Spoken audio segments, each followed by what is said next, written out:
Hey everybody, Charles for HumbleMechanic.com, here today with episode 49 of the Humble Mechanic Podcast. Today's going to be a State of the Shop episode. I did one of these shows about a month ago where I pretty much talk about what's going on in the shop right now. Some of the really common repairs we're seeing, some of the weird stuff that's happened over the last few weeks, and I feel like this kind of show works really well to do about once a month and sort of recap what happened the previous month. But before we get rolling, I gotta show you guys these really cool Snap-on gloves. I just picked them up yesterday off the Snap-on truck. They were about 25 bucks, and I thought it would be super hilarious and distracting if I just wore them through the whole episode like this. Totally kidding. I'm not gonna wear them through the episode. I'm just really excited about them, and I wanted to show you guys. So, all right, so let's get into the show, and I'll take my bright green gloves off for you guys. Big news, we got two brand new guys in the shop, both guys from NTI. They're both really, really smart, sharp dudes, hard workers, as far as I can tell. The one guy started about 2 weeks ago, so actually we're in his third week now. The other one just started 2 days ago, so he's fresh.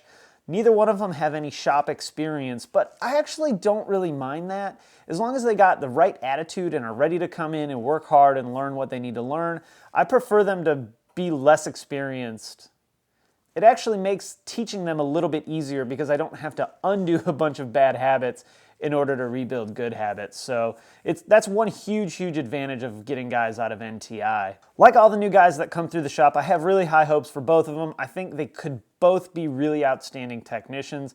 And hey, it's really fun to help them buy tools because it's like I get to buy tools, but I don't have to spend any money. So I'm a huge fan of that, and it's really awesome. And I'm excited to see the progress that they make. And I'll be sharing some of that with you guys as well, so stay tuned for that. Okay, this actually happened Tuesday. It was a car that had come in for an oil leak.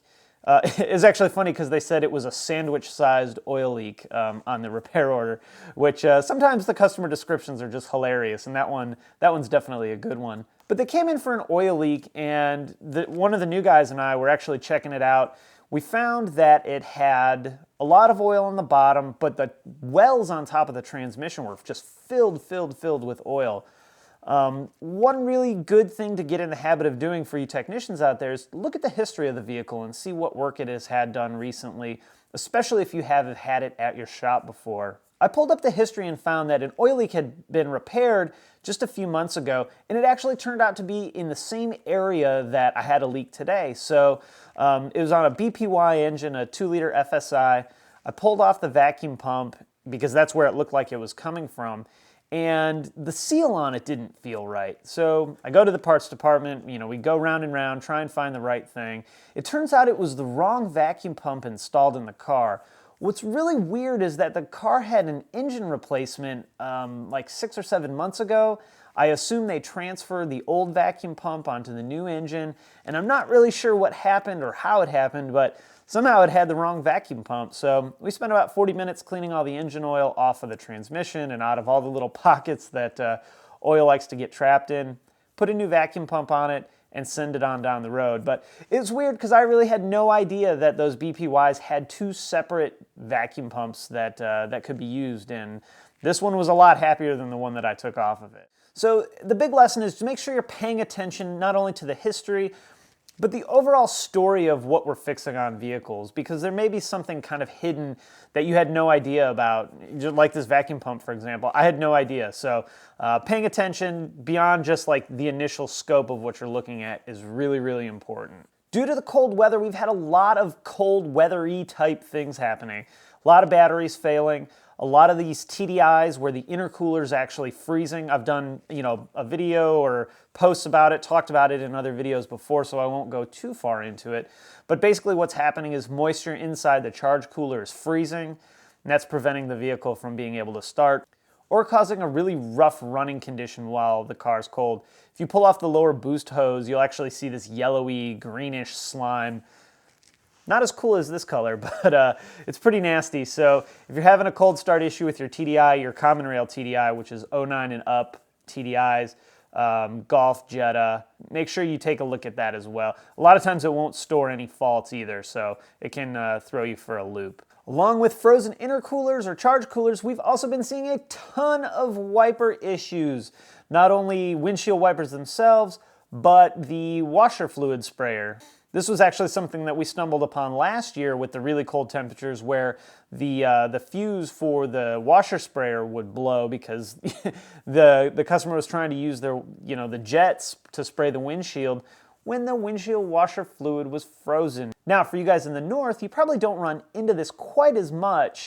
But down here in the south, we don't get those super cold temperatures all the time. Since it's kind of out of character for this area, not everybody uses that super high test windshield washer fluid. So it kind of came out of the blue last year. We've seen a few this year. What I'm seeing more of this year is actually the fuse blowing for the wiper blades themselves. I had a Tiguan that came in where nothing on the back hatch worked, as well as the wiper blades. Found out to be a blown fuse in the fuse panel inside the vehicle. And then I've seen 2 or 3, I think it was either Golfs or Jetta Sport Wagons, where the 30 amp fuse underneath the hood in the SB box were blown, and that simply just caused no windshield wipers to work. So you gotta really be careful when it's frozen temperatures out, your car's covered in snow. Don't just jam the wiper blades on and hope that'll clear the snow off of it. That's a good way to either damage the wiper motor or blow a fuse. Hopefully it just blows the fuse, but I have seen wiper motors damaged from doing that kind of thing. This next one's not only a winter problem, it's an all year round problem, but it definitely increases in the wintertime, and that's bent wheels. I can't tell you how many cars over the last month or so I've had with 1, 2, 3, 4 bent wheels. Usually they're minor bends, easily repairable by a rim repair company. Sometimes they're pretty bad. I know the tire guy's got a stack of wheels that he's replaced over the last month or so. It does get really hard to dodge potholes, and as we know, wintertime is a little bit harder on the roads than the summertime. So make sure you guys are driving safe, being careful, and watching those potholes. We also have a few new updates and warranty extensions that have come out recently.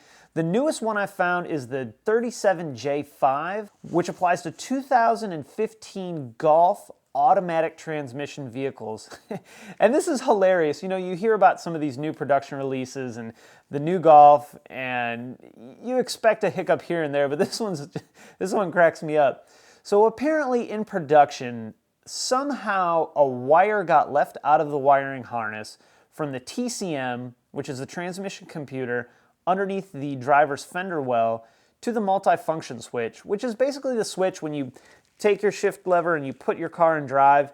That's what tells it the transmission to go into drive. So apparently there's a wire missing from the transmission computer down to that multifunction switch, and we add the wire and a little connector or something. It's a repair kit basically.